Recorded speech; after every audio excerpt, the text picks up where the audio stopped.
My top tips for other local authorities who are kind of embarking on this health impact assessment journey would very much be have a really clear vision for your borough or for your area, because actually we need to be able to articulate that to our developers.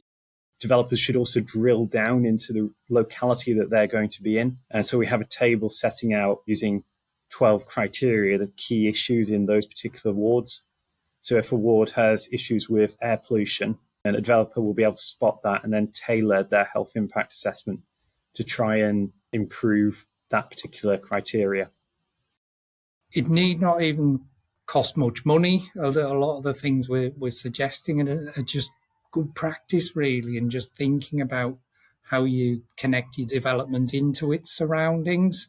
I think we've got some great examples around employment and training where we've been particularly encouraging our developers who are saying we can create new jobs through this development to actually really think about that and say jobs for who, and actually go back to them and get them to really think about how they encourage people from our more deprived communities to have those opportunities and to get them to link into other schemes and programmes that we're doing as a council around employment.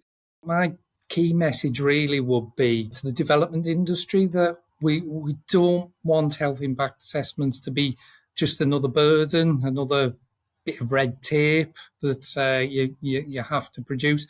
We've got enough of those already. One thing that we are toying with the idea of is a kite mark system for the developments that go above and beyond in their health impact assessments. It could be used on their marketing information.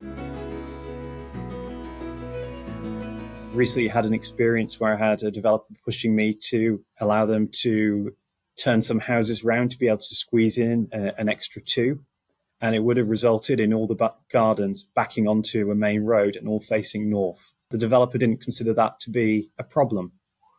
But in fact, it would have made that private outdoor space basically unusable for the future residents of those homes. Another example would be, rather than your SUDS areas being at the back of your development and almost underused and undervalued, integrate seating in them, make them a real feature of your development.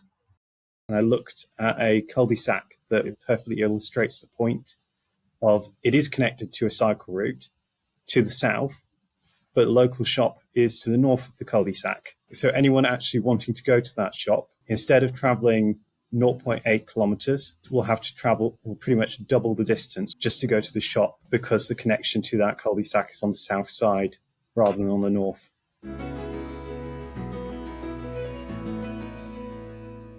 One of the real benefits as a council of going through the process internally to actually develop our own HIA guidance and to put in place good processes to manage health impact assessments has got us all beginning to talk the same language, actually spending time working together, understanding the different teams' priorities and what we're working on, then finding the common ground. If you have a 3D sketch, a planner and a public health specialist can get much more engaged in the detail of a scheme to help out a development. For example, we spotted that a play space had been put right next to a main road that in reality would mean that that space wasn't used for the purpose intended. And we were able to do that because rather than looking at the written word, we could see where things were placed spatially in the scheme.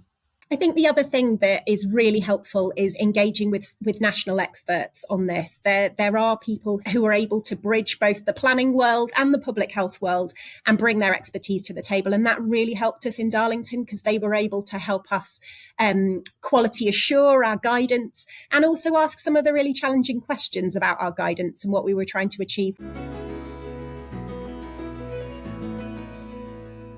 I'd really hope in 5-10 years' time that we could look back and find some really tangible evidence of sites where improvements have been identified, even if that's just minor things. I think that'll be the real success. I think in terms of what would success look like, for me, proposals coming into the council where it's really clear that developers have understood the needs of our population.